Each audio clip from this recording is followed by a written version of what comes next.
channel, That Clay Girl Co. Today we are going to be talking about my first market experience that I had this past Sunday.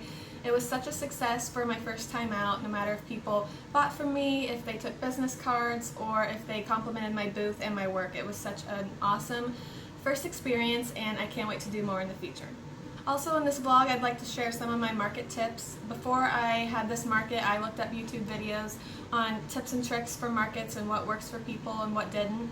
So I thought I would share tips from my experience with those of you who haven't had your first market, or maybe for those of you who are looking for some new ideas. So I have about a list of 12 or so things that I'd like to share with you guys, so let's get into it.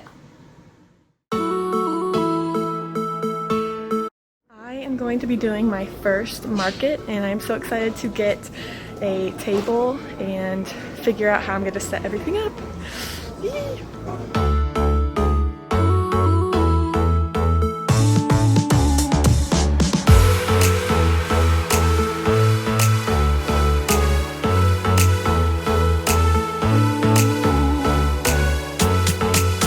My dad had the perfect idea for these sawhorses.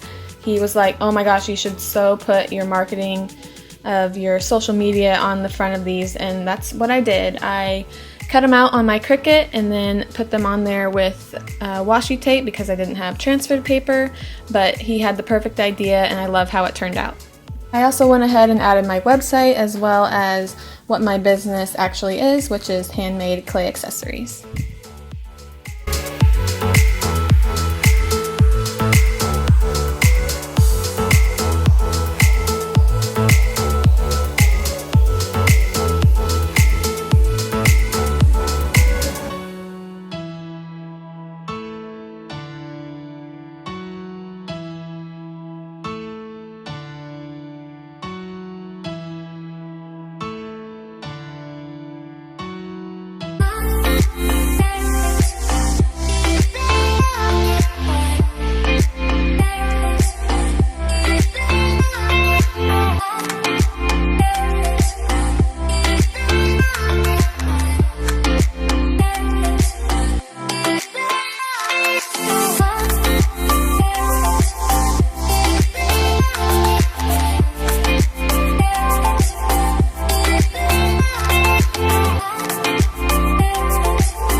I highly recommend having your payment option QR codes printed out.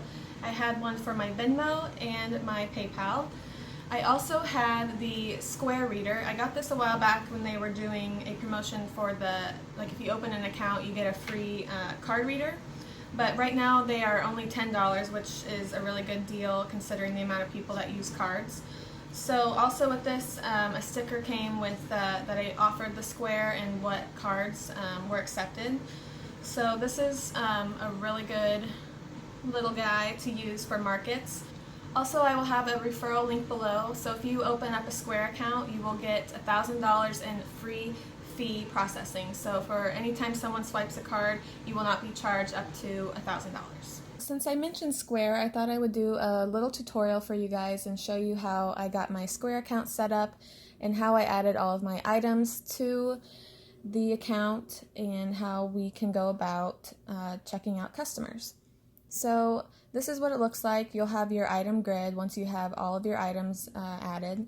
So in order to have this screen, you'll go to Items, and here you create item. So for this example, we'll just do earrings. You type in the name, and then here at the top you click that little square. You can select a color or a picture. I will select this so I know that it is just earrings.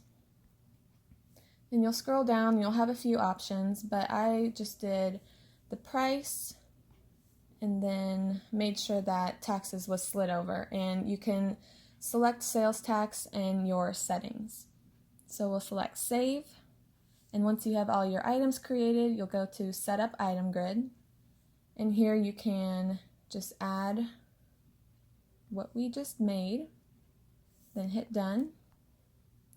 And here you will go to checkout, and this is what it will look like when you are about to check out a customer. So let's say they wanted to buy a pair of earrings and a phone grip. There it will add those two items. It'll show your tax, and then you'll select charge. And here you will see the total, and you'll have your card reader plugged in, and you will swipe their card, and it will process. And after processing, it will ask if they want a receipt emailed or a text message. So that is how that works. It's really simple. So even if the customer didn't use a card, I would still select what they bought so I could see the total and the tax. So it's just really simple and easy to use. There are a lot of other things on here, orders, invoices, transactions, everything will show up here, but it's really simple and really easy to use. So I thought I would just show you guys how I did that, and I hope this helped. Alright, so for tip number 2, I thought it'd be a great idea to have a drawing at my booth. I decided to do a sign up for my newsletter to be entered to win a custom pair of earrings, and I just had this next to this little bowl with slips to write down your name and your email. And this way it's just a win-win for you, for your newsletter to get more sign-ups, and for your customer to win a product of yours. Alright, so for tip number 3, it may be an obvious one, but it's nice to have your business cards on display for people to take. I got this little ceramic business card holder from an Etsy shop called Cedar and Stone Garden, and it's just a fun way to display them and on brand. So for tip number 4, I thought it'd be a nice idea to do a market special, something that I don't normally do in my Etsy shop, and that was 3 earrings for $60, and I just had this highlighted on my price list. And this little acrylic frame is from Walmart, and it was about, I'd say like $1 or so, and you can get them at Dollar Tree as well. But I just made my price list really simple and clean so it was understandable, and did it with my Cricut vinyl. For tip number 5, it is very crucial that you have your branding on point as well as your marketing. You want to keep your booth and your setup just streamlined to match your brand and who you are, with your color scheme, different things like plants, and I had different like wood decor and all that stuff. So you really just want to make sure that your booth stands out and that it is representative of who you are and what your business is all about. So for tip number 6, if you are selling products that customers are going to be wearing, such as earrings, hair accessories, necklaces, different things like that, it's a good idea to have a mirror. I got this one at IKEA, and this just matched my display perfectly and the vibe that I was going for. So if you are selling earrings, it's probably best to not have your customers try them on. So I did have a sign on my mirror that said, please hold earrings up to ear only. That way they can just get an idea of where it's going to hang on them and just see if they like them or not. And I also had a couple signs that said that my earrings are lightweight and that they are nickel-free and lead-free.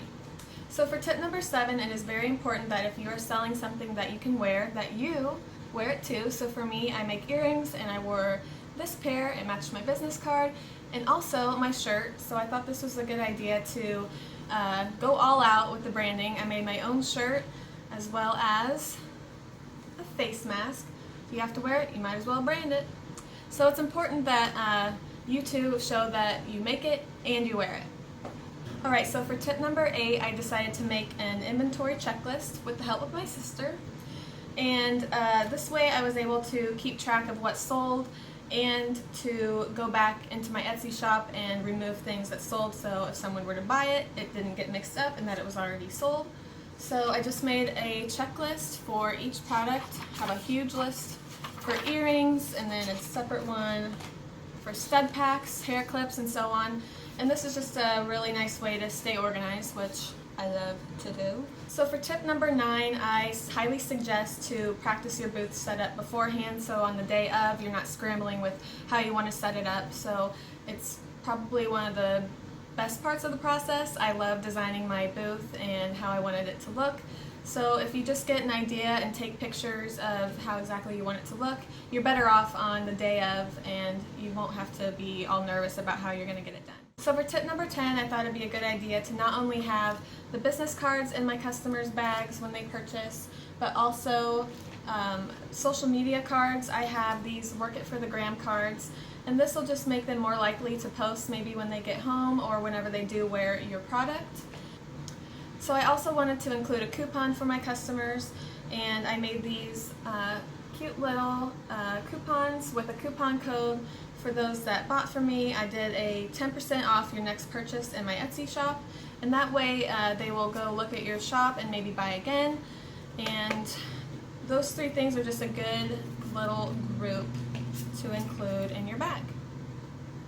Also, on the topic of bags, I did want to share the bags that I used for the market. I got both of these sizes at Hobby Lobby, and I wanted to have 2 different sizes, one for like earrings and studs, and then the bigger one for door tassels or for customers that bought multiple things. And I added my logo stickers to them, and that is a good way to be consistent with your branding.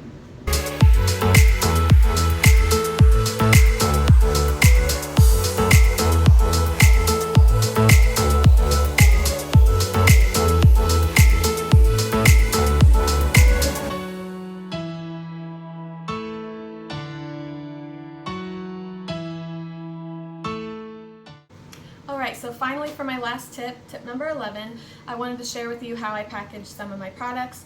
I had a bowl of my stud packs, and I wanted to package them in these clear sleeves so they didn't scratch each other. And then I also had a little bin of backing cards and business cards, pins, more sleeves, just anything that I might need. And if you do sell jewelry, it is a good idea to bring your jump rings, your posts, glue, pliers, all that good stuff, just in case something does happen. It's better to be safe than sorry. Everyone say hi to Gilly. Gilly. Alright, so I wanted to add one last thing to tip number 11. It's also good to have extra inventory on hand. I had a bin full of earrings at the ready to replace once things sold, and I also had a couple of my cases full of inventory too. I actually replaced a pair of earrings on my tray towards the front, and those pair of earrings that I replaced the sold ones with actually sold after that. So that's a good tip to remember. If you have more stuff, you'll have more sales. Alright, that concludes my vlog for my market experience and my tips. I hope you got some ideas and were inspired to maybe do your first market, and I wish you all the best of luck out there that are going to be doing your first market. It is so much fun. You're going to love it. Don't be nervous, because if you believe in your product, then others will too. I'm so excited to do the next one. I'm hoping to do a few more at the same place, maybe 3 or so. So I will keep you guys updated on how the next markets go, and I'll see you guys on the next one. Bye. People's ideas. Kitty.